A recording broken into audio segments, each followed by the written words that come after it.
This is Revathi.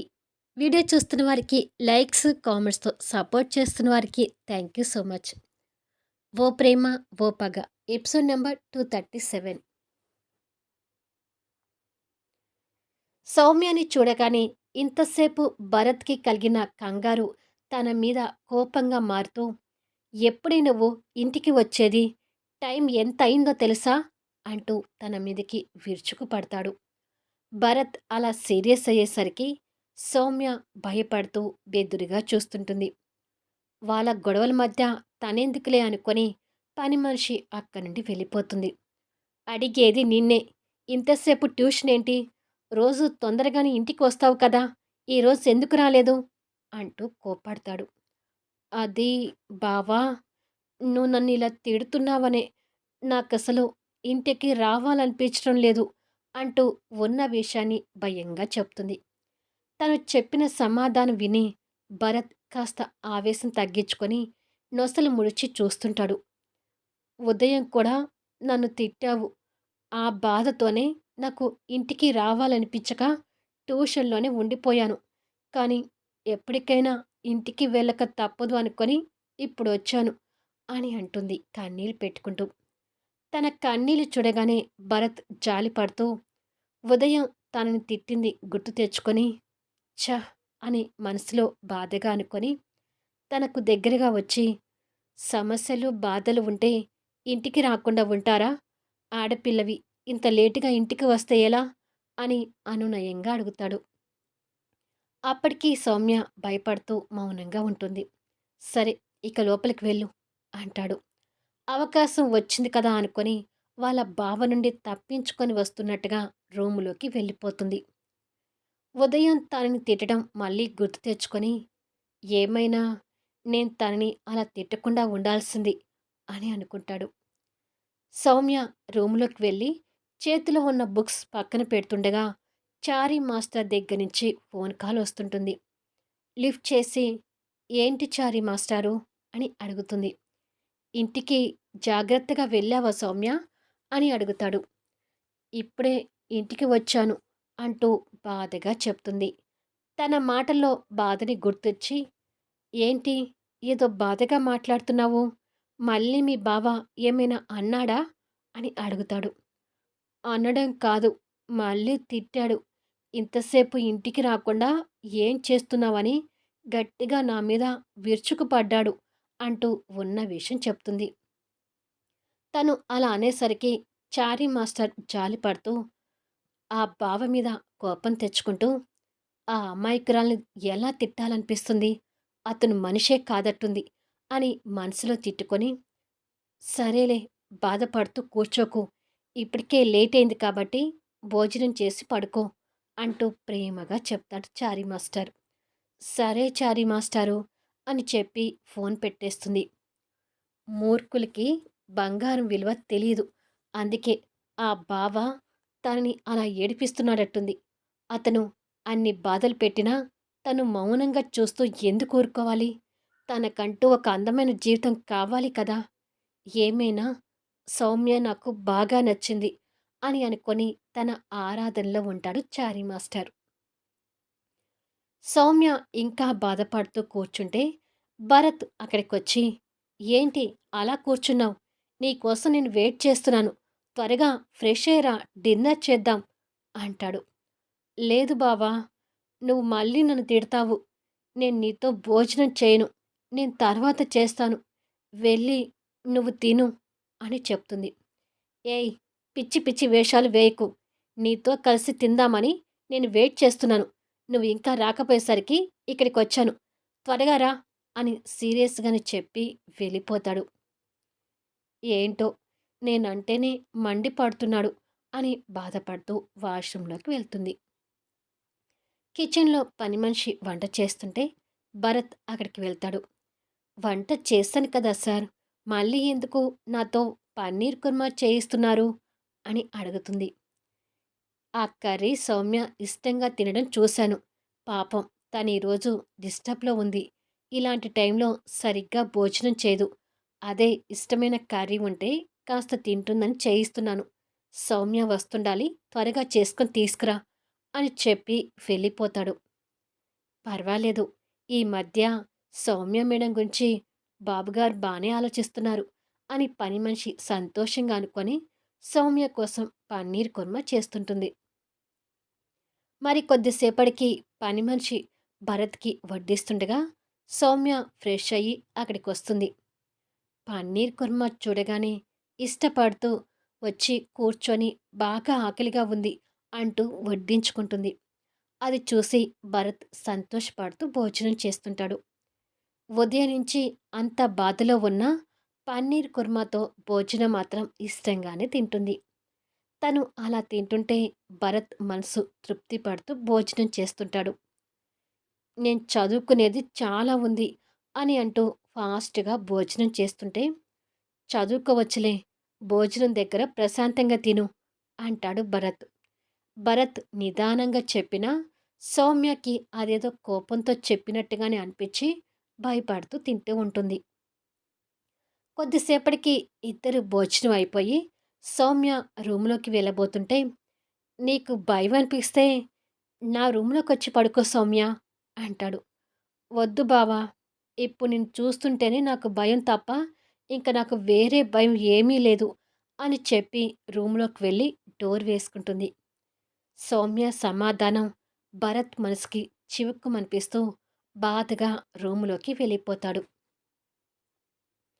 ఇక్కడ సామ్రాట్ పడుకోవటానికి ready అవుతూ bedsheet సర్దుతూ ఉంటే శక్తి లోపలికొస్తుంది. "మీ అమ్మ వాళ్ళ ఇంటి దగ్గర నుంచి పింకీని తీసుకొని రమ్మంటే ఉట్టి చేతులతో వచ్చావేంటి?" అని అడుగుతాడు. పింకీ అప్పటికే నిద్రపోయింది సామ్రాట్. నిద్రపోయేదాన్ని డిస్టర్బ్ చేయొద్దని అమ్మా నాన్న చెప్పేసరికి దానిని అక్కడే వదిలేసి వచ్చేశాను. రేపు ఎలాగో సండేనే కదా, వాళ్ళ దగ్గరే ఉండనివ్వు అంటుంది శక్తి. ఇంకా నయం, కూతురుతో పాటు నువ్వు కూడా అక్కడ ఉండిపోలేదు. సంతోషం అంటాడు. అసలు నీ గురించి మా అమ్మకు తెలిస్తే మా అమ్మ పర్మనెంట్‌గా నన్ను అక్కడే ఉండమంటుందేమో, అది చూసుకో అని అంటుంది గుడ్లు తిప్పుతూ. నన్ను అనవసరంగా భయపెట్టించకే, నన్ను ప్రశాంతంగా నిద్రపోనివ్వు అంటూ పడుకుంటాడు. సామ్రాట్ మాటలకు నవ్వుతూ, నిజంగానే అమ్మకి ఈ విషయం తెలిస్తే ఎలా రిసీవ్ చేసుకుంటుందో అని మనసులో అనుకుంటుంది. సామ్రాట్ పడుకొని శక్తి చెయ్యిని చేతిలోకి తీసుకుంటాడు. ఆ చర్యకి శక్తి ఉరిమి చూస్తుంది. నేను పట్టుకుంది చెయ్యి మాత్రమే, నీ నడుమేమి కాదు. నీ చెయ్యి పట్టుకుంటే నాకు తొందరగా నిద్రొస్తుంది అని చెప్పి కళ్ళు మూసుకుంటాడు. ఇంకేమీ మాట్లాడలేక శక్తి నవ్వుతూ సైలెంట్ అవుతుంది. మరుసటి రోజు విక్రమాదిత్య గారు స్నానం చేస్తుంటే ప్రభావతి గారు కారిడార్లో నిలబడి పింకీకి టిఫిన్ తినిపిస్తూ ఉంటుంది. పింకీ ఈ ఇంటి వైపు చూస్తూ అమ్మమ్మ పెట్టే టిఫిన్ తింటూ, ఒకప్పుడు శక్తి నేను ఈ ఇంట్లో ఉన్నప్పుడు హీరో మా డాడీ అని తెలియక ఇక్కడే నిలబడి మా హీరో కోసం ఆశగా చూసేదాన్ని అమ్మమ్మ. అప్పుడు శక్తి నన్ను తిట్టి లోపలికి తీసుకెళ్లేది అంటూ పింకీ పాప తెలియని తనంతో విషయాలు బయట పెడుతుంటుంది. పాప మాటలకు ప్రభావతి గారు ఆశ్చర్యపోతూ, మీ నాన్న గురించి నీకు తెలియకపోవడం ఏంటి అని అడుగుతుంది. తెలీదమ్మమ్మా, కొన్ని రోజుల క్రితమే హీరో మా డాడీ అని తెలిసింది అని చెప్తుంది పింకీ. ఇదేంటి పింకీ ఇలా అంటుంది అని అనుకుంటుంది ప్రభావతి గారు. అంతకుముందు శక్తి నేను ఈ ఇంట్లో ఉండేవాళ్ళం. అప్పుడు హీరోనే ఇక్కడ ఉండి చూసేదాన్ని అని తెలియని తనంతో పింకీ చెప్తుంటే, ఏంటి? మీ అమ్మ నువ్వు ఈ ఇంట్లో ఉన్నారా? అంటే అప్పుడు మీతో మీ నాన్న లేడా? అని అడుగుతుంది. లేడు. హీరో ఆ ఇంట్లో ఉంటే నేను, శక్తి ఈ ఇంట్లో ఉండేవాళ్ళం. అసలు నేనిక్కడ ఉండటం కూడా తక్కువే. నేనెప్పుడూ హాస్టల్‌లోనే ఉండేదాన్ని. శక్తి జాబ్‌కి వెళ్ళేది కదా! నన్ను చూసుకోడానికి ఇబ్బందవుతుందని నన్ను హాస్టల్‌లో జాయిన్ చేసింది అని చెప్తుంది. తన మాటలు ప్రభావతి గారికి ఆశ్చర్యంగా అనిపిస్తూ, ఇదేంటి పింకీ మాటలు ఇలా ఉన్నాయి? ఇంతమంది ఉండగా పింకీని హాస్టల్‌లో ఉంచటం ఏంటి? అది కూడా తండ్రి గురించి పింకీకి మొన్నటి వరకు తెలియకపోవడం ఏంటి? ఏంటో పింకీ మాటలు నాకేమీ అర్థం కావడం లేదు అని మనసులో అనుకుంటూ ఉంటే, ఇంక నాకు టిఫిన్ చాలమ్మమ్మా! రాత్రి నుంచి నేను ఇక్కడే ఉండిపోయాను కదా! హీరో నా కోసం చూస్తుంటాడు. నేను వెళ్ళొస్తాను అని చెప్పి పింకీ వెళ్తుంది. పింకీ మాటలు తనకి పూర్తిగా అర్థం కాక, ఆది అంటూ కంగారుగా వెళ్తుంది ప్రభావతి గారు. విక్రమాదిత్య గారు అప్పుడే స్నానం చేసి బట్టలు వేసుకొని తల దువ్వుకుంటూ ఉండగా, ఆది అంటూ దగ్గరికొస్తుంది. ఏంటమ్మో అంటాడు తల దువ్వుకుంటూ. పింకీ ఏంటి ఏదేదో మాట్లాడుతుంది. తన మాటలు నాకసలు ఏమీ అర్థం కావడం లేదు అంటుంది ప్రభావతి గారు. నీకు అర్థం కానంతగా ఏం మాట్లాడింది? అని అడుగుతాడు విక్రమాదిత్య గారు తన మాటల్ని ఈజీగా తీసుకుంటూ. పింకీకి తండ్రి గురించి మొన్నటి వరకు తెలీదంట. శక్తి, పింకీ ఈ ఇంట్లో ఉన్నారంట. పింకీ హాస్టల్‌లో ఉండేదంట అని చెప్తుంటే, అది విని విక్రమాదిత్య గారు కంగారు పడుతూ చేతిలో ఉన్న హెయిర్ బ్రష్‌ని జార విడుస్తాడు. తల్లి, తండ్రి, నాయనమ్మ, బాబాయ్ ఇంతమంది ఉండగా పింకీ హాస్టల్‌లో ఉండడం ఏంటి? అసలు తనేంటి సంబంధం లేకుండా మాట్లాడింది? అని అడుగుతుంది. అది అమ్మో! నువ్వే అంటున్నావు కదా! సంబంధం లేకుండా మాట్లాడిందని. పసిపిల్ల తనకేమీ తెలీదులే అని కవర్ చేయాలని చూస్తున్నాడు.